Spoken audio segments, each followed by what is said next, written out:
Salut tout le monde et bienvenue dans ce nouvel épisode de High Story. Je suis Kaizen et je suis très heureux de vous présenter l'histoire de mon personnage favori, Abe. Bon visionnage. L'Odyssée d'Abe commence avec le personnage principal, Abe, prisonnier de l'usine Rupture Farm 1029. C'est dans une cellule attachée par les bras qu'il raconte son histoire.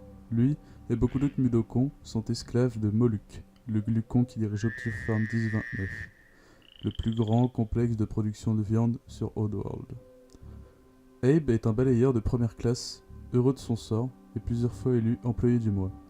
Rupture Farm rencontre des difficultés. En effet, les ventes de produits déclinent à cause de l'extermination des espèces entrant dans leur composition.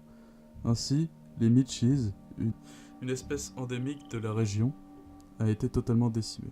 Un soir qu'il travaillait tard, Abe surprit une discussion dans la salle de concert entre divers glucons qui discutaient des problèmes rencontrés par l'usine. Après avoir fait un topo de la situation délicate dans laquelle Rupture Farm se trouvait, Moluc révéla son nouveau projet, à savoir utiliser les esclaves Mudokons comme nouvel ingrédient des produits à base de viande pour faire répartir les affaires. Abe, terrifié en entendant cela, décida de fuir de l'usine.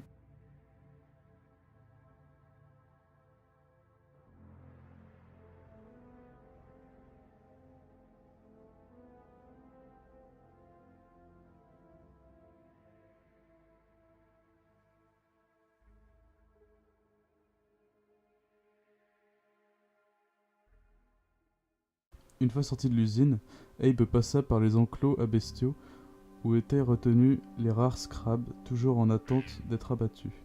Dehors, dans la nuit, il remarqua la lune, abîmée par un énorme cratère qui avait curieusement la forme de sa main, ce qui devait signifier que les Mudokons étaient le peuple élu d'Oddworld.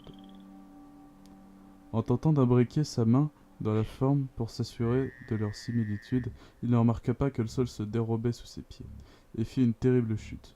Dès qu'il toucha le sol, B-Face, chaman Mudokon, lui apparut en vision. Le chaman envoya Abe accomplir sa mission, sauver les siens esclaves et restaurer la terre perdue. Il ne pouvait s'inquiéter de cette tâche sans accomplir au préalable les épreuves des lignes de Mosaïque et celles des temples Mudokon de Scrabania et Paramonia. Abe traversa donc les lignes de Mosaïque, à partir desquelles il accéda à Scrabania puis à Paramonia, où il passa par 2 fois les épreuves avec succès. Après chacune d'elles, il pénétra dans l'hôtel de B-Face, qui lui tatoua les 2 mains, l'une avec un tatouage de Scrab, l'autre avec un tatouage de Paramite.